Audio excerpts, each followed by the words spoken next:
do I do when I'm broken? When I'm broken, I relish it. That's what I'm gonna do. I'm gonna use it. Because if I'm broken, then I just found my limitations. And until I know what my limitations are, how can I push them? How can I get better? But once I see it, once I feel it, once I see where I was broken, then I can attack that weakness. I can fill in that gap. I can reinforce that breach. If you break, it means it's time to fortify your will to make it stronger. There's all kinds of different ways to break. You can break physically, you can break mentally, you can break your heart, you can break your spirit, and none of those are fun, and all of those are gonna leave a mark. But the mark that they leave can be the mark of victory, or it can be the mark of defeat. Because every time you break, and in every way that you break, while it's a chance, it's definitely a chance for you to give up and for you to just to fall apart. But there's also opportunity. There's opportunity to get stronger and get smarter and get faster and get tougher and get more stable and get more resilient and get better. When you break, you have the opportunity to show the world, the whole world, what you are really made of. So if you break, the fight isn't over. In fact, if you break, the fight is just beginning. And as you crawl up and out of that dismal and wretched place, and you're covered in blood and sweat and dirt and filth as you rise above what you were, and as you take the form of who you are supposed to be, you will see that in the very act of standing up, in the very act of fighting on, you will become and you will remain unbroken. Things go wrong, they always seem to happen at once, and they just compound on top of each other. And it's pretty easy sometimes to feel beaten when you're faced with all those issues and all those problems, and they all hit you at the same time. But let me tell you, that doesn't mean give up. In fact, it means the opposite. It means it's time for you to fight hard, to dig in. It means it's time for you to go on the warpath. And that starts with one of the fundamental laws of combat leadership: prioritize and execute. What's the biggest problem? What's causing the most stress? Family? Okay. Sit them down. Explain where you are at. Be blunt. Be upfront. And then give them the simple plan of how you're going to get things back on track. Don't sugarcoat it. You give it to them straight. Next, you got some late payments. Call those creditors up. Explain to them what's going on. Set up some kind of a minimum payment plan so you can start making some progress and get them off your back. And then you got your job. Right? You're falling behind at work. Okay, talk to your boss. Face it. Tell him that you're going to step up your game.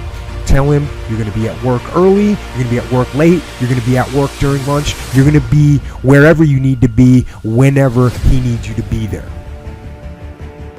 Tell him you're going to get after it. And tell him that you're 100% committed to supporting him and the company and the mission. and then you get started. And I'm going to tell you right now, it won't be easy. It will be hard because life is hard. That's what life is. And these challenges that you face, they're going to do their best to take you down.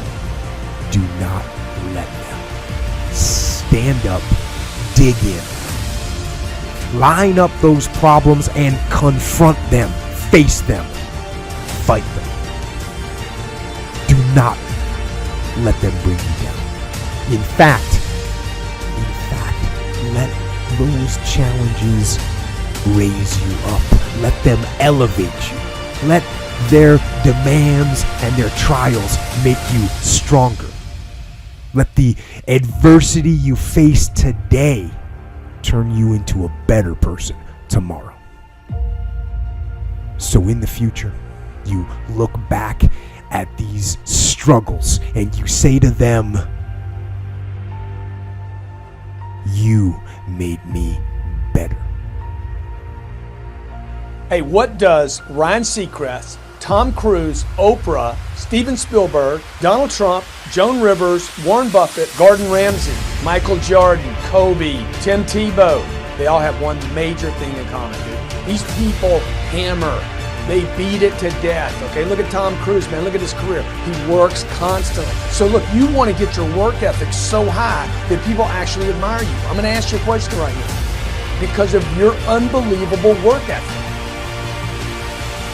If you can't answer yes to that, man, you're not going to get in that top 10%. You got to get in the top. People need to know you for one major thing first. He works.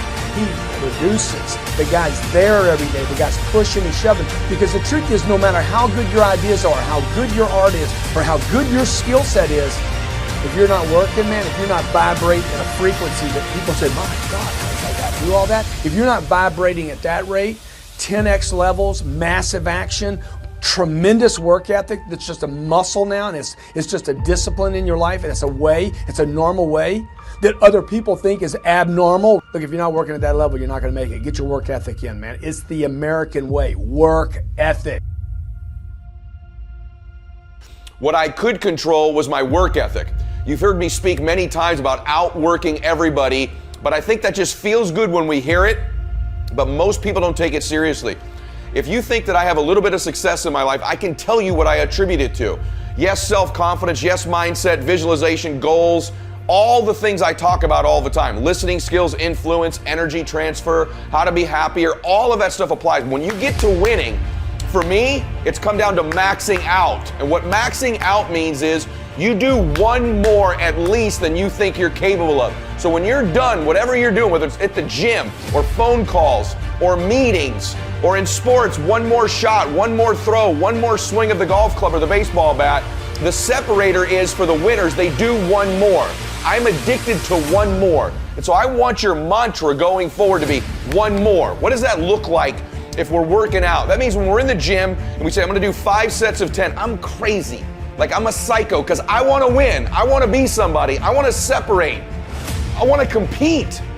And the way I do that isn't with my giftedness, because I wasn't born with a bunch of gifts. And I think gifts are crap.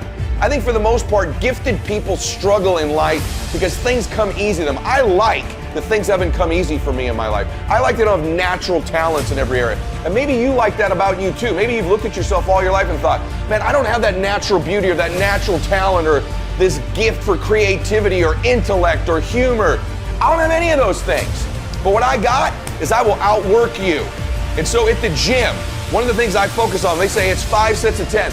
When I'm at 10, I go one more, bam, 11.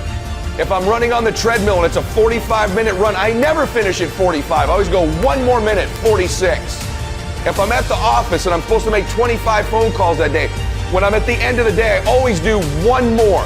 If I've got meetings, I always do one more. My mantra for 3 decades in business has been one more.